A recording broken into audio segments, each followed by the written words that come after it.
여기 오시면 안 된다고 했잖아요. 여기 오시면 안 된다고 했잖아요. 사위 민석이 장인에게 한 마지막 말이었습니다. 그로부터 일주일 후 장인은 차가운 시신이 되어 돌아왔어요. 길거리에서 쓰러진 채 발견됐다고 했죠. 민석은 장례식장에서 형식적으로 절을 올렸습니다. 미안하다는 말은 하지 않았어요. 솔직히 미안하지도 않았으니까요. 장인은 3년 전부터 노숙자였습니다. 찢어진 옷에 냄새나는 몸으로 거리를 떠돌았죠. 민석은 그런 장인이 창피했어요. 회사 동료들이 볼까봐 집 근처에도 못 오게 했습니다. 장례식에 조문객은 많지 않았어요. 복지관 사람 몇 명과 친척 몇이 전부였죠. 민석은 빨리 끝내고 싶었습니다. 그때 복지관 관장님이 봉투 하나를 건넸어요. 고인께서 맡기신 겁니다. 유통이에요. 민석은 대충 받아서 가방에 넣었습니다. 집에 가서 봐야지. 장례를 치르고 집으로 돌아왔어요. 아내 수진이 물었습니다. 아버지 장려 잘 치렀어요? 네, 뭐 그냥 조용히 끝났어요. 민석은 무심하게 대답했죠. 수진은 한숨을 쉬었습니다. 아버지 마지막인데 이렇게 쓸쓸하게 가시다니. 민석은 짜증이 났어요. 그럼 어쩌라고요? 3년 동안 노숙자로 사신 분인데 우리가 뭘 어떻게 해드려요? 이 이야기가 마음에 와닿으신다면 구독과 좋아요 부탁드립니다. 여러분의 응원이 큰 힘이 됩니다. 그럼 이야기 시작하겠습니다. 그날 밤 민석은 가방에서 봉투를 꺼냈습니다. 안에는 낡은 통장 하나가 들어 있었어요. 민석은 피식 웃었죠. 설마 빚이라도 남기신 건 아니겠지. 통장을 펼쳤습니다. 그 순간 민석의 손이 멈췄어요. 잔액 2억 3천만 원. 민석은 눈을 의심했습니다. 이게 뭐지? 노숙자가 2억을? 급히 거래 내역을 확인했어요. 3년 전부터 입금 기록이 빼곡했습니다. 2020년 1월 폐지 판매 8만 원. 2020년 2월 막노동 15만 원. 2020년 3월 우산 판매 5만 원. 매달 10만 원에서 30만 원씩 꾸준히 입금되어 있었어요. 민석은 계산해 봤습니다. 3년이면 36개월. 한 달 평균 20만 원씩 모으면 720만 원. 그런데 2억이 넘는다? 민석은 통장을 더 자세히 봤어요. 그때 특이한 입금 내역이 눈에 들어왔습니다. 2020년 6월 배당금 5천만 원. 2021년 6월 배당금 5천만 원. 2022년 6월 배당금 5천만 원. 배당금? 민석은 고개를 갸웃했습니다. 노숙자가 무슨 배당금을? 통장 맨 뒷장을 넘겼어요. 거기에는 장인의 손글씨로 메모가 적혀 있었습니다. 정민이 대학 등록금 5천만 원. 수아 유학 자금 5천만 원. 수진이 노후 자금 5천만 원. 나머지 8천만 원은 민석이 회사 지분 매입에 사용할 것. 민석은 입이 벌어졌어요. 장인이 자기 이름까지 적어놨다니. 그것도 회사 지분 매입이라니. 민석은 회사 경리부 과장이었습니다. 중견 제조업체에 다니고 있었죠. 최근 회사가 어려워서 구조조정 얘기가 나오고 있었어요. 민석도 불안했습니다. 언제 잘릴지 모르니까요. 그런데 장인이 회사 지분을 사라고? 민석은 이해할 수 없었어요. 노숙자가 무슨 경영 마인드가 있다고. 그때 통장에서 명함 한 장이 떨어졌습니다. 민석은 명함을 주워들었어요. 거기에는 낯선 이름이 적혀 있었습니다. 법무법인 정도 대표 변호사 강민호. 그리고 뒷면에 장인의 글씨가 있었어요. 내가 죽으면 이 사람을 찾아가거라. 모든 걸 설명해 줄 것이다. 민석은 가슴이 두근거렸습니다. 뭔가 석연치 않았어요. 노숙자 장인이 2억을 모으고 변호사 명함을 남기고 이건 단순한 유산이 아니었습니다. 다음 날 아침 민석은 회사에 연차를 냈어요. 그리고 명함에 적힌 법무법인을 찾아갔습니다. 강남역 근처 고층 빌딩이었어요. 민석은 떨리는 마음으로 엘리베이터를 탔습니다. 20층 법무법인 정도. 화려한 리셉션이 나타났어요. 민석은 직원에게 말했습니다. 강민호 변호사님 찾아왔는데요. 직원이 물었어요. 예약하셨나요? 아니요. 그런데 이걸 받았어서요. 민석은 명함을 보여줬습니다. 직원이 명함을 보더니 표정이 바뀌었어요. 아, 박철수 씨 관련하신 분이시군요. 잠시만 기다려주세요. 직원은 급히 어딘가로 전화를 걸었습니다. 그리고 5분 후 양복을 입은 50대 변호사가 나타났어요. 민석 씨 되시죠? 장인 어르신께 얘기 많이 들었습니다. 강민호 변호사였습니다. 민석은 악수를 청했어요. 안녕하세요. 그런데 도대체 무슨 일인지. 강 변호사는 미소를 지었습니다. 안으로 들어가시죠. 설명해 드리겠습니다. 둘은 회의실로 들어갔어요. 테이블 위에는 두툼한 서류 뭉치가 놓여 있었습니다. 강 변호사가 말했습니다. 박철수 어르신께서 돌아가시기 전에 이걸 준비해 두셨어요. 민석 씨한테 전달하라고요. 민석은 서류를 받아들었습니다. 매니 표지에는 이렇게 적혀 있었어요. 유언 대집행 위임장. 수유자 민석 귀하. 민석의 손이 떨렸습니다. 이게 대체 뭔가요?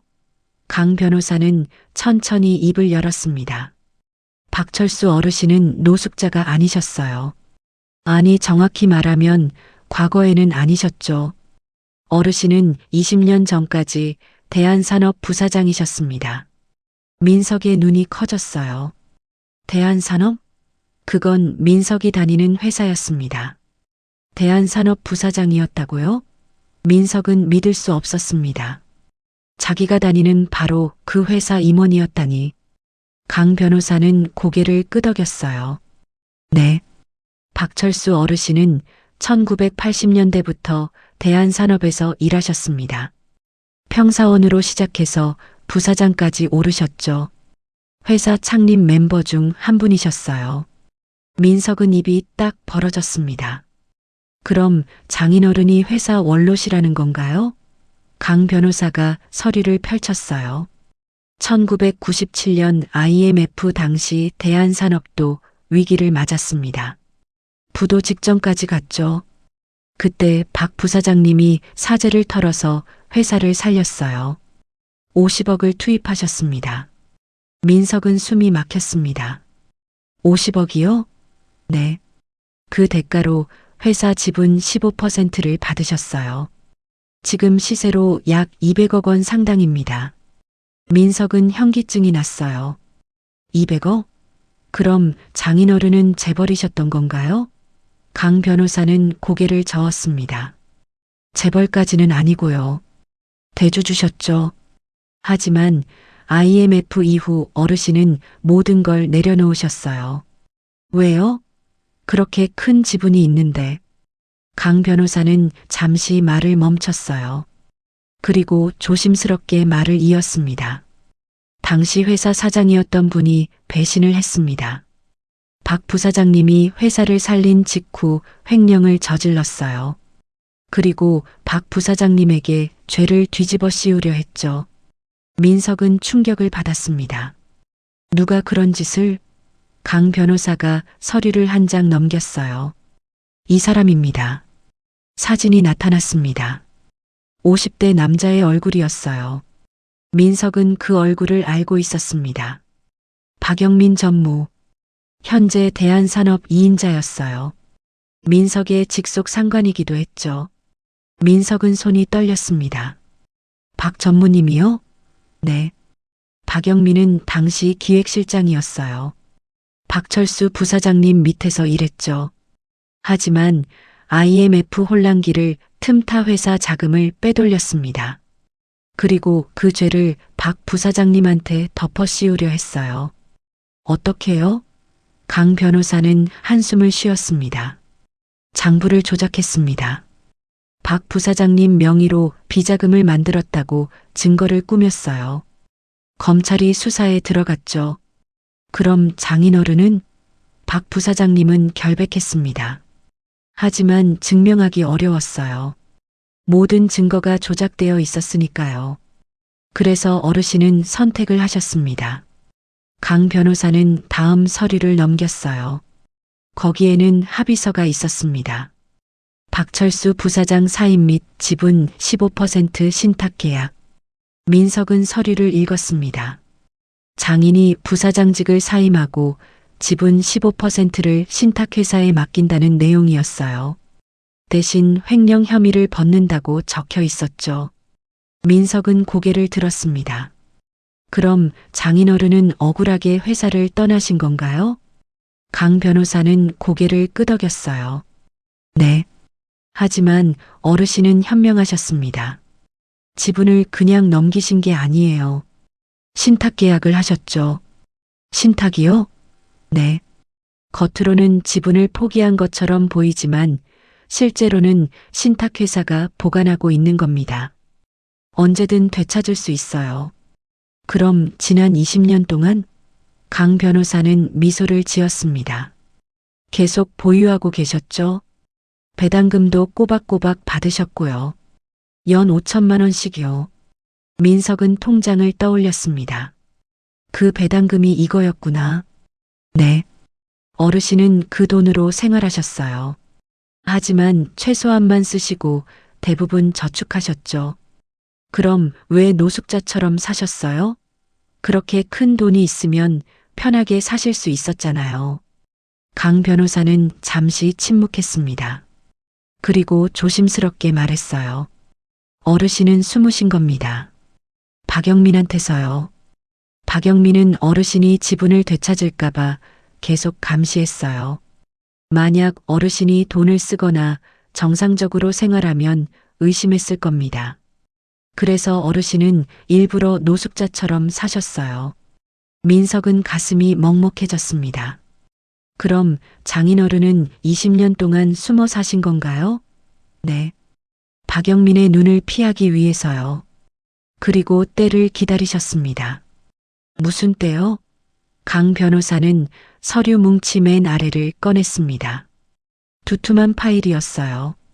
표지에는 이렇게 적혀 있었습니다. 박영민 비리 증거 자료집. 민석은 파일을 펼쳤습니다. 안에는 20년간의 기록이 빼곡했어요. 횡령 내역, 비자금 조성, 배임 거래. 모든 증거가 날짜별로 정리되어 있었습니다. 이게 전부 장인어른이 모으신 건가요? 강 변호사는 고개를 끄덕였습니다. 네. 20년 동안 한 건 한 건 모으셨어요. 박영민이 저지른 모든 범죄를 기록하셨죠. 민석은 손이 떨렸습니다. 왜 이렇게까지 하셨어요? 강 변호사는 민석을 똑바로 바라봤습니다. 복수하시려고요. 그리고 회사를 되찾으시려고요. 민석은 숨이 막혔습니다. 그럼 이 모든 게 계획이었던 건가요? 네. 어르신은 모든 걸 준비하셨어요. 그리고 마지막 순간 당신한테 넘기신 겁니다. 왜 저한테요? 저는 그냥 회사 말단 직원인데요. 강 변호사는 미소를 지었습니다. 어르신 말씀이 있었어요. 민석은 착한 사위야. 비록 날 외면했지만 그럴 만한 이유가 있었지. 승진 때문에 힘들었을 거야. 하지만 민석은 가족을 버리진 않았어. 수진이랑 아이들 잘 챙기더라고. 그게 진짜 사람 됨됨이야. 민석의 눈에서 눈물이 흘렀습니다. 장인어른이 그렇게 말씀하셨어요? 네. 어르신은 당신을 믿으셨어요. 그래서 이 모든 걸 당신한테 맡기신 겁니다. 민석은 며칠 동안 아무 말도 하지 못했습니다. 장인이 남긴 서류들을 밤새 읽었어요. 읽으면 읽을수록 놀라웠습니다. 박영민의 비리는 상상을 초월했어요. 1998년 회사 자금 30억 횡령, 2005년 협력업체와 리베이트 수수, 2010년 회사 부동산 헐값 매각 후 되사기. 2015년 기술 유출 시도. 2020년 비자금 조성. 모든 게 증거와 함께 정리되어 있었습니다. 은행 거래 내역, 녹음 파일, 이메일, 계약서. 민석은 한숨을 쉬었어요. 장인어른이 20년 동안 이걸 모으셨다니. 어떻게 이런 걸 구하셨을까? 강 변호사가 설명했습니다. 어르신은 표면적으로 은퇴하셨지만 회사를 계속 지켜보셨어요. 내부 직원 몇 명과 연락을 유지하셨죠.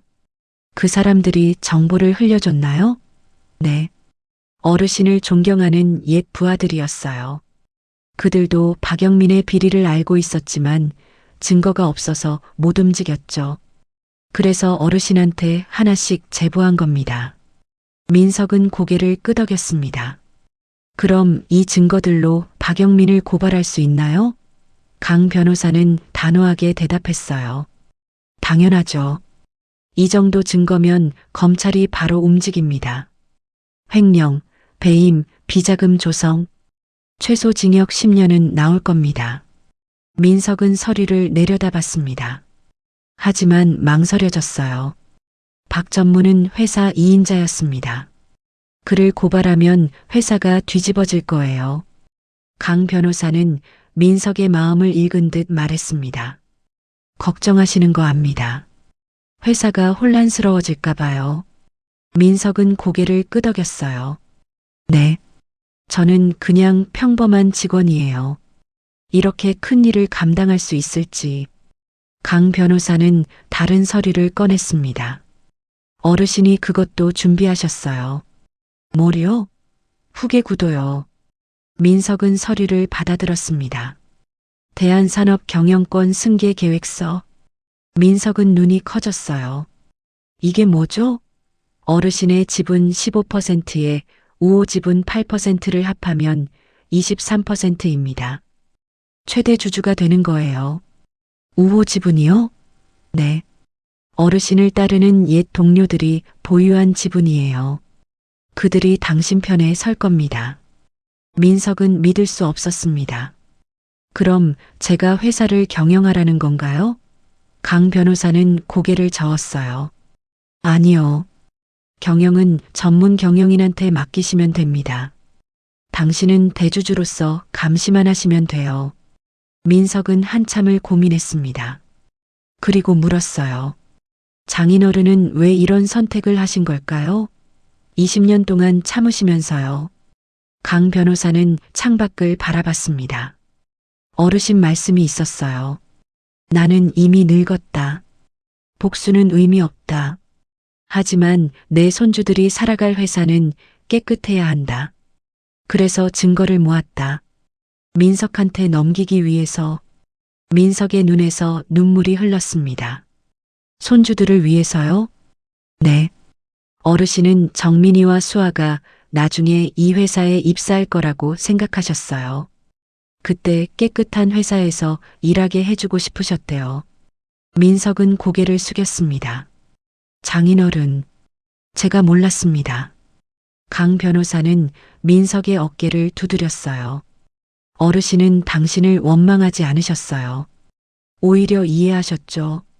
다만 당신이 올바른 선택을 하길 바라셨습니다. 민석은 서류를 다시 펼쳤습니다. 박영민의 비리 목록이 한눈에 들어왔어요. 이 사람 때문에 장인어른이 20년을 숨어 사셨구나. 민석은 결심했습니다. 해야겠어. 장인어른을 위해서라도. 민석은 강 변호사를 바라봤습니다. 어떻게 하면 되죠? 강 변호사는 미소를 지었어요. 먼저 이사회를 소집해야 합니다. 그리고 박영민의 비리를 폭로하는 거죠. 이사회요? 제가 어떻게 이사회를 소집해요? 저는 그냥 과장인데. 강 변호사는 다른 서류를 보여줬습니다. 이제 아니에요. 민석은 서류를 봤어요. 대한산업 지분 15% 양도 계약서. 양도인 박철수, 양수인 민석. 민석은 손이 떨렸습니다.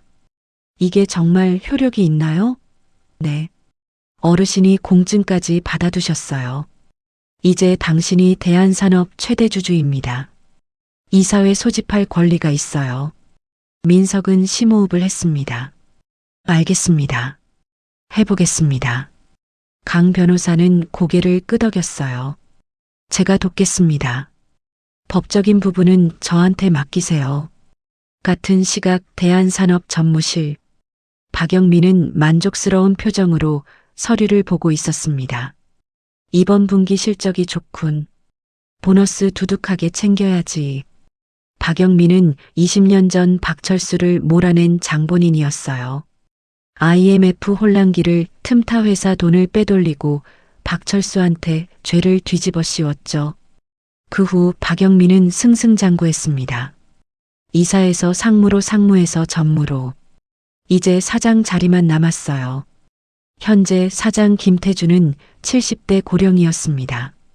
내년이면 은퇴할 예정이었죠. 박영민은 자신이 다음 사장이 될 거라고 확신했어요. 그때 비서가 들어왔습니다. 전무님 경리부 민석 과장이 면담 신청했습니다. 민석? 누구더라? 박 전무는 기억이 나지 않았어요. 말단 직원 이름까지 외우지 않았으니까요. 뭐 때문에? 장인어른 장례건으로 인사드리러 왔다고 합니다. 박 전무는 귀찮다는 표정을 지었습니다. 에이, 그런 거 굳이 나한테까지 와서 그냥 돌려보내. 하지만 비서가 덧붙였어요. 그런데 민석 과장 장인이 박철수 전 부사장이라고 합니다. 박영민의 손이 멈췄습니다. 뭐? 박철수? 네. 얼마 전에 돌아가셨다고요. 박영민의 표정이 굳었어요. 박철수가 죽었다고? 네. 그래서 민석 과장이 인사차 들어오라고 해. 박영민은 다급하게 말했습니다.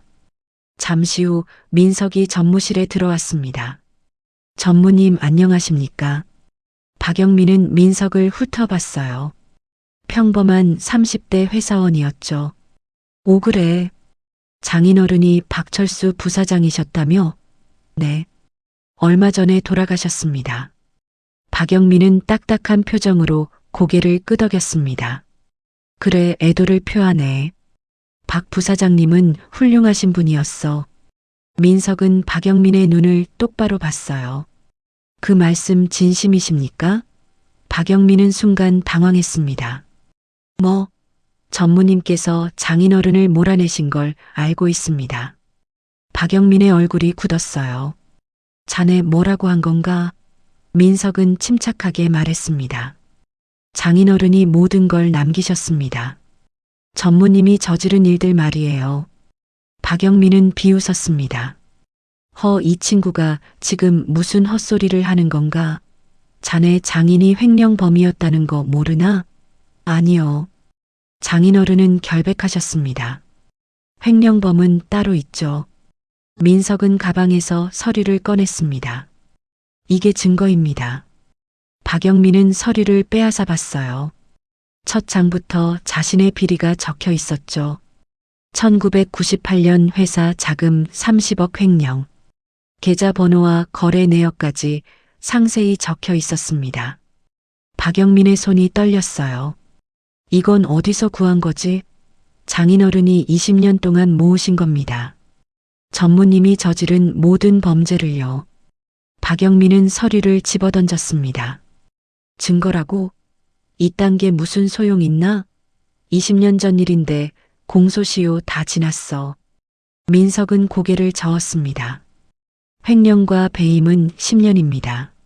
하지만 전무님은 2020년까지도 비리를 저지르셨죠. 이건 아직 시효가 안 지났어요. 박영민은 식은땀을 흘렸습니다. 자네 지금 나 협박하는 건가? 협박이 아닙니다. 경고해요. 이제 그만하세요. 박영민은 웃음을 터뜨렸어요. 이 친구가 미쳤나? 내가 누군지 알아? 나는 이 회사 전무야. 자넨 그냥 말단 과장이고. 민석은 차분하게 대답했습니다. 저는 이제 말단이 아닙니다. 뭐? 저는 대한산업지분 15%를 보유한 최대 주주입니다. 박영민은 코웃음을 쳤어요. 15%? 박철수 지분 말하는 건가? 그건 이미 신탁회사에 넘어갔어. 자네가 가질 수 없지. 민석은 또 다른 서류를 꺼냈습니다. 양도 계약서예요. 장인어른이 저한테 지분을 넘기셨습니다. 박영민은 서류를 낚아챘어요. 읽어보니 진짜였습니다. 공증 도장까지 찍혀 있었죠. 박영민의 얼굴이 하얗게 질렸습니다. 이게 대체 다음 주 월요일 이사회를 소집하겠습니다. 거기서 전무님 비리를 공개할 예정이에요. 박영민은 책상을 쳤습니다. 자네 미쳤어? 그러다 자네만 다친다?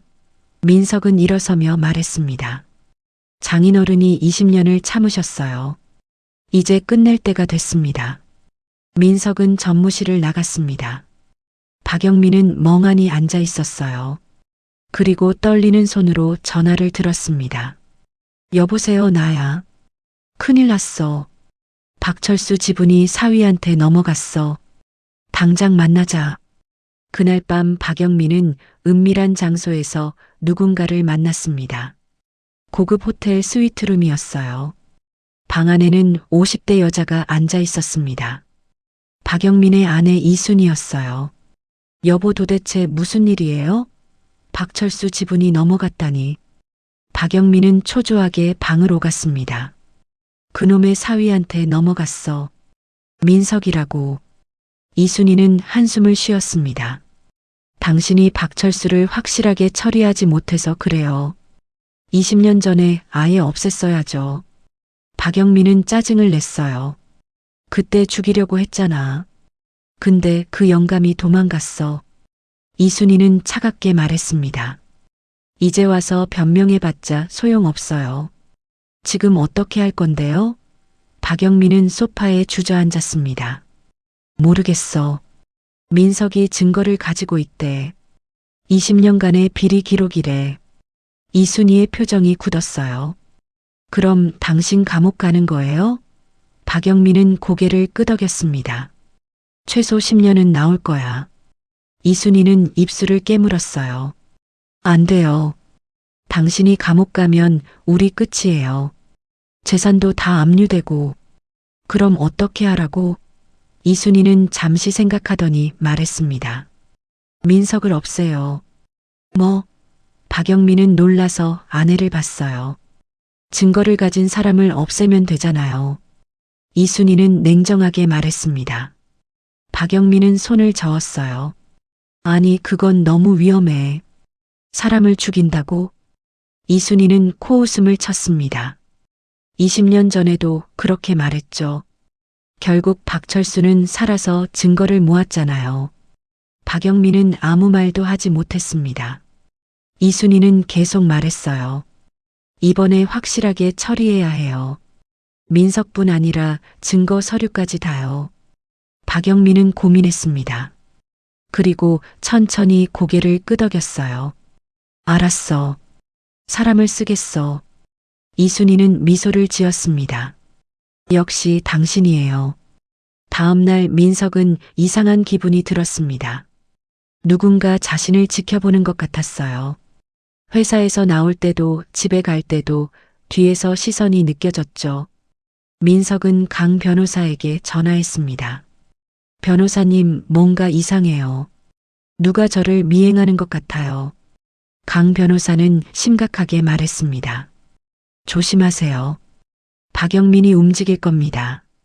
제가 경호원을 붙여드릴게요. 민석은 불안했습니다. 그 정도까지 해야 하나요? 네. 박영민은 20년 전에도 박철수 어르신을 죽이려 했어요. 이번에도 시도할 겁니다. 민석은 식은땀을 흘렸습니다. 그날 밤 민석은 집에 돌아가지 않았어요. 강 변호사가 마련한 안가로 갔습니다. 작은 아파트였지만 안전했어요. 경호원 2명이 밤새 지켰죠. 민석은 잠을 이룰 수 없었습니다. 창밖을 보며 생각했어요. 장인어른은 이런 위험을 20년 동안 견디셨구나. 얼마나 무서웠을까. 새벽 2시쯤 민석의 휴대폰이 울렸습니다. 모르는 번호였어요. 민석은 조심스럽게 받았습니다. 여보세요? 전화기 너머로 박영민의 목소리가 들렸습니다. 민석 씨, 우리 대화 좀 할까? 민석은 긴장했어요.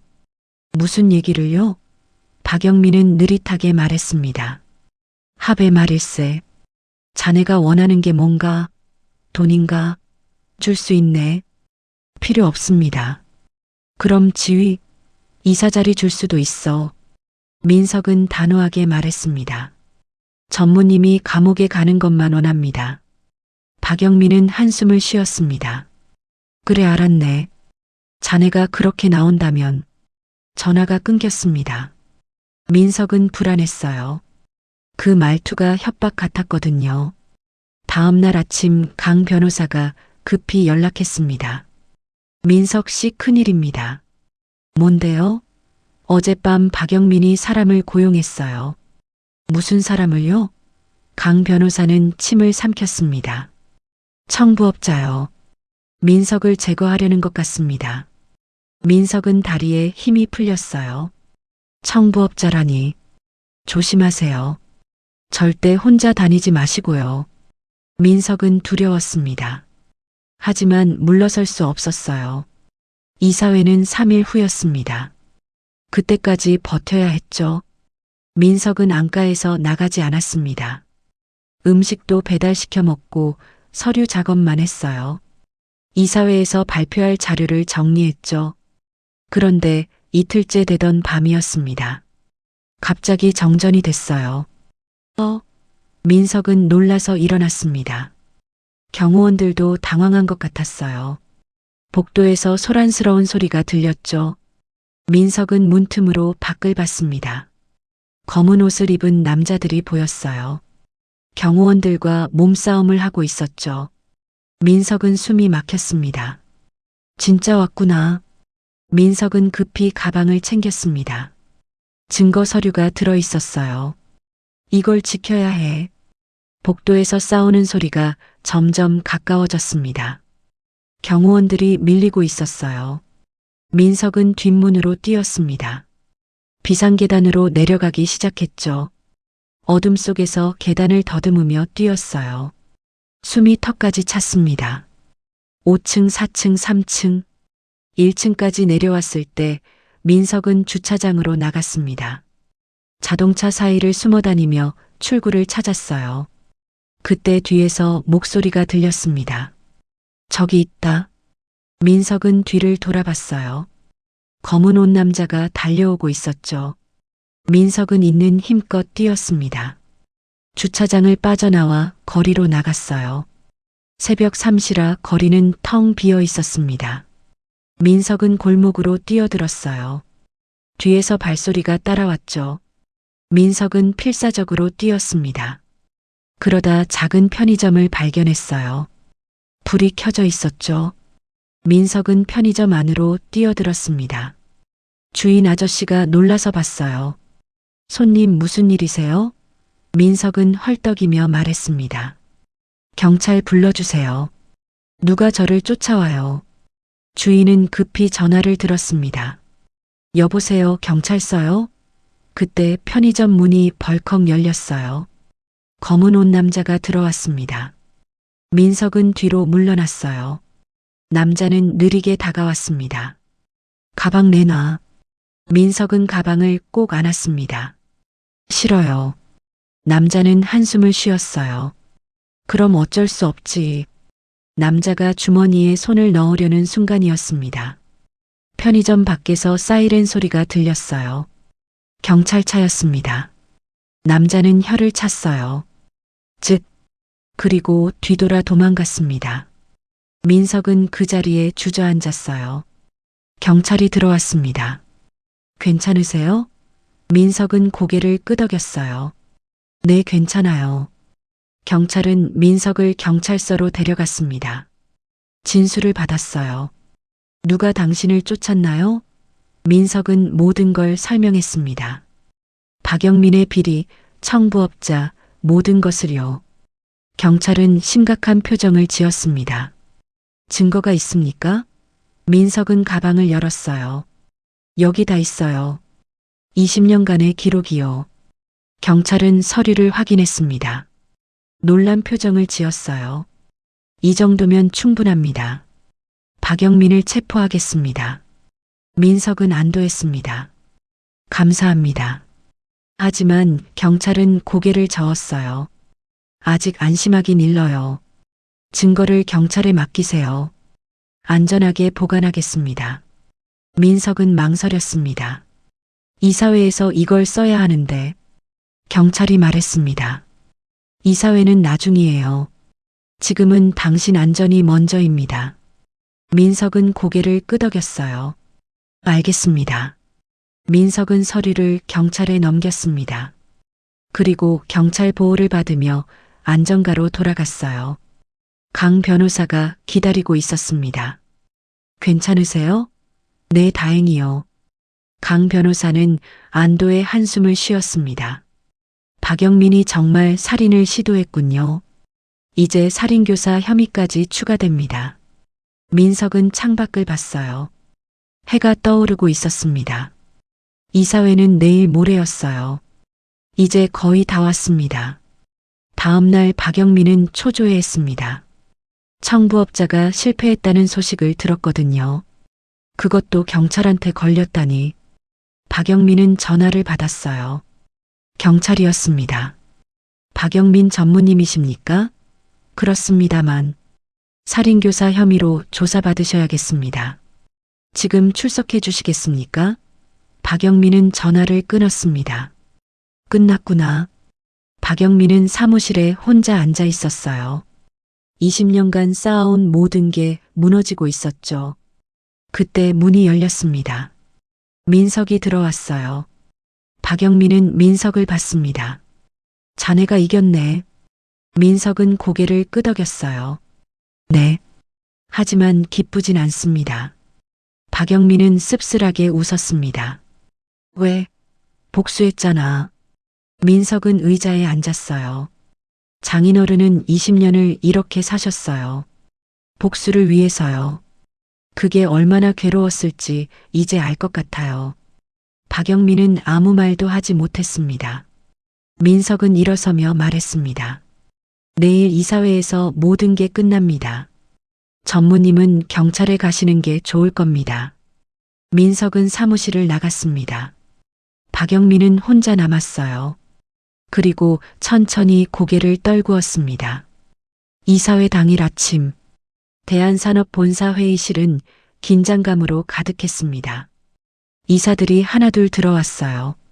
모두 궁금해했죠. 갑자기 왜 이사회를 소집했지?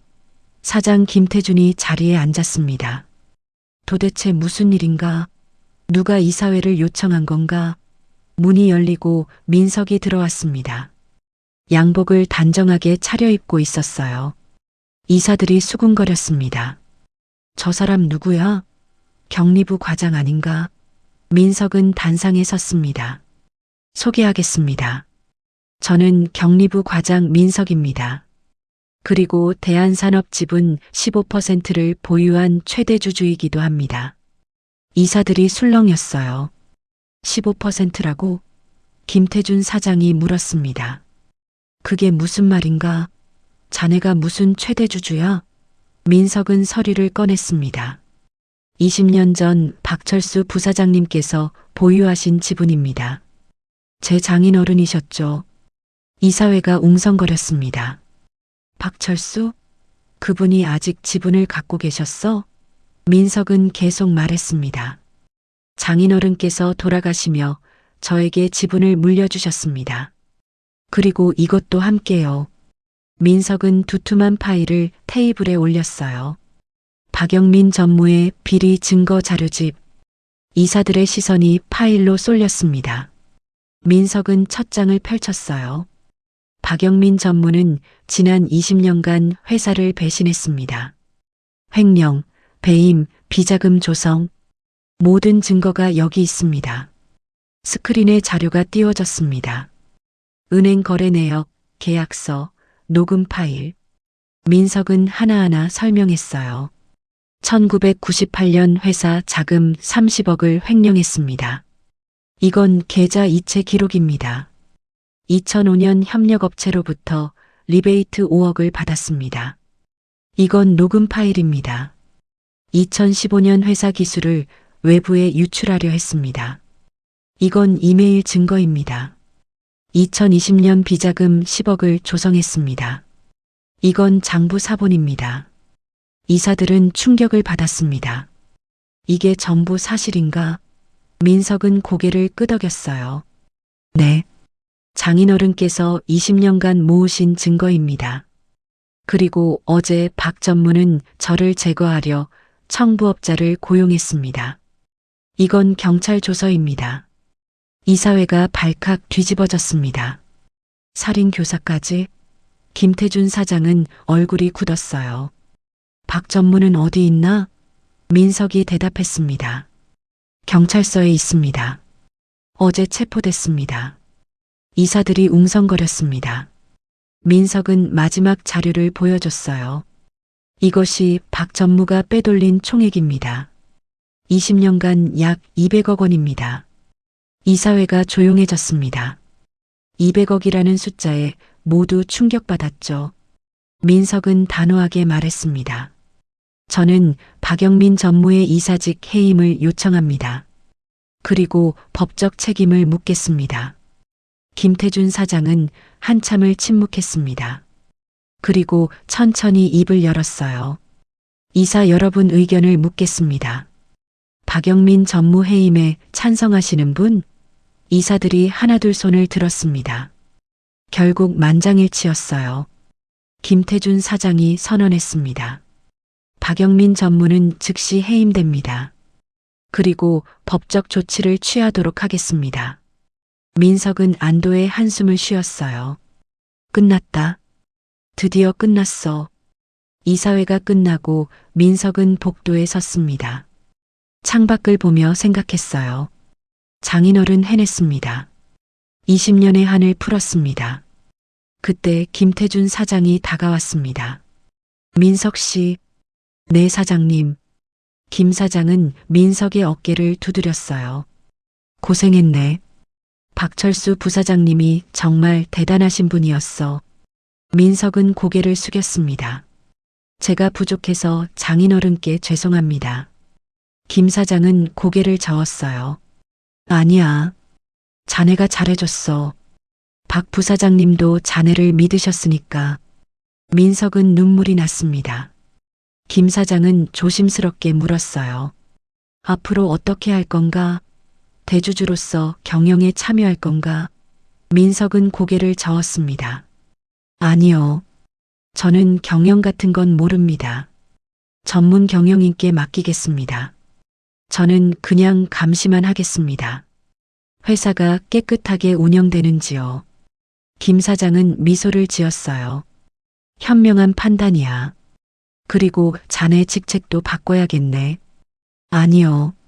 저는 과장으로 괜찮습니다. 민석의 말에 김 사장은 웃었습니다. 그럴 순 없지. 최소한 이사는 돼야지. 민석은 난처해했어요. 하지만 거절할 수 없었죠.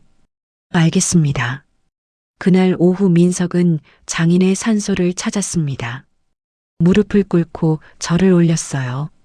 장인어른 다 끝났습니다. 박영민은 경찰에 잡혔고 회사는 되찾았습니다. 20년의 한이 풀렸습니다. 민석은 눈물을 흘렸습니다. 장인어른 용서해 주세요. 제가 몰라 뵀습니다. 바람이 불어왔습니다. 민석은 그 바람이 장인의 대답 같았어요. 1년 후, 민석은 여전히 대한산업에 다니고 있었습니다. 이사가 되었지만 거만하지 않았어요. 여전히 직원들과 점심을 먹고 회의실을 직접 청소했죠. 사람들은 민석을 존경했습니다. 저 사람은 다르다고 생각했어요. 어느 날 민석은 강 변호사에게서 연락을 받았습니다. 민석 씨 마지막 유품이 있습니다. 뭔데요? 박철수 어르신 편지예요. 민석은 급히 법무법인으로 갔습니다. 강 변호사가 봉투를 건넸어요. 어르신이 1년 후에 전달하라고 하셨습니다. 민석은 떨리는 손으로 봉투를 열었습니다. 안에는 손편지가 들어 있었어요. 장인의 글씨였습니다. 민석에게 이 편지를 읽고 있다면 모든 게 끝났겠구나. 박영민을 잡았니? 회사는 되찾았고 잘했다. 수고했어. 민석은 눈물이 났습니다. 계속 읽었어요. 사실 나는 자네가 날 외면한 거 알고 있었어. 승진 때문에 힘들었지? 회사에서 인정받고 싶었지? 다 이해해. 나도 젊었을 때 그랬으니까. 하지만 자네는 근본이 달랐어. 가족을 버리진 않더라고. 수진이한테 잘해주고 아이들 챙기는 거 다 봤어. 그게 자네의 진짜 모습이야. 민석은 소리내어 울었습니다. 강 변호사는 조용히 물을 건넸어요. 편지는 계속되었습니다. 미안하다.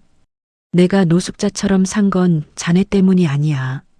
박영민한테서 숨기 위해서였어. 자네를 시험하려던 게 아니야. 그리고 고맙다. 내 복수를 이뤄줘서. 20년을 참았는데 끝내 못 보고 가는구나. 하지만 괜찮아. 자네한테 맡겼으니까. 민석은 편지를 가슴에 안았습니다. 장인어른.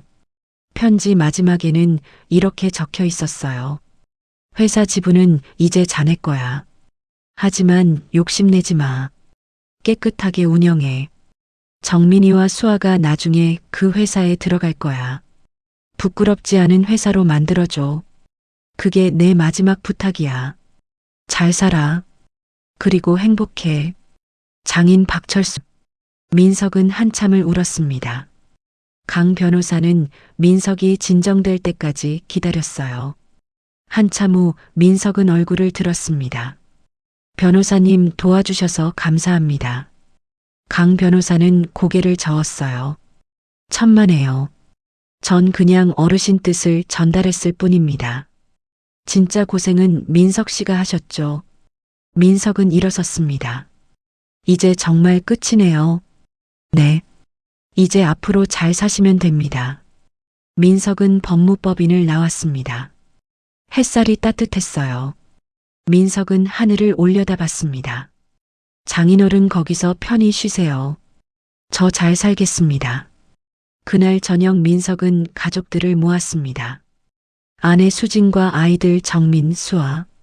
식탁에 장인 사진을 놓고 함께 식사했어요. 민석이 말했습니다. 할아버지가 우리한테 선물을 주셨어. 뭔데요, 아빠? 회사 지분이야. 그리고 깨끗한 회사. 너희가 나중에 일할 곳이야. 정민이가 물었습니다. 할아버지가 그렇게 하신 거예요? 민석은 고개를 끄덕였어요. 그래. 20년 동안 준비하셨어. 너희를 위해서. 수아가 눈물을 글썽였습니다. 할아버지 보고 싶어요. 민석은 수아를 안아줬어요. 그래. 나도 보고 싶다. 수진이 말했습니다. 아버지는 정말 대단하신 분이셨어요. 전 미처 몰랐어요. 민석은 아내의 손을 잡았습니다. 우리 모두 몰랐어. 하지만 이제 알았으니 됐어. 앞으로 잘하면 돼. 그날 밤 민석은 서재에 앉아 장인 사진을 봤습니다. 액자 속에서 장인이 환하게 웃고 있었어요. 민석은 장인에게 말했습니다. 장인어른, 약속드립니다. 회사 깨끗하게 운영하겠습니다. 정민이와 수아가 자랑스럽게 일할 수 있도록요. 그리고 앞으로 부모님한테 잘하겠습니다. 후회 없이요. 창밖에는 별이 빛나고 있었습니다. 민석은 별 하나가 유독 밝게 빛나는 걸 봤어요. 저게 장인어른이신가? 민석은 미소 지었습니다. 20년의 복수는 끝났지만 20년의 사랑은 계속되고 있었습니다. 이 이야기가 여러분의 마음에 작은 울림이 되었기를 바랍니다. 가족을 소중히 여기세요. 후회하기 전에요. 구독과 좋아요로 응원해 주시면 더 많은 이야기로 찾아뵙겠습니다. 감사합니다.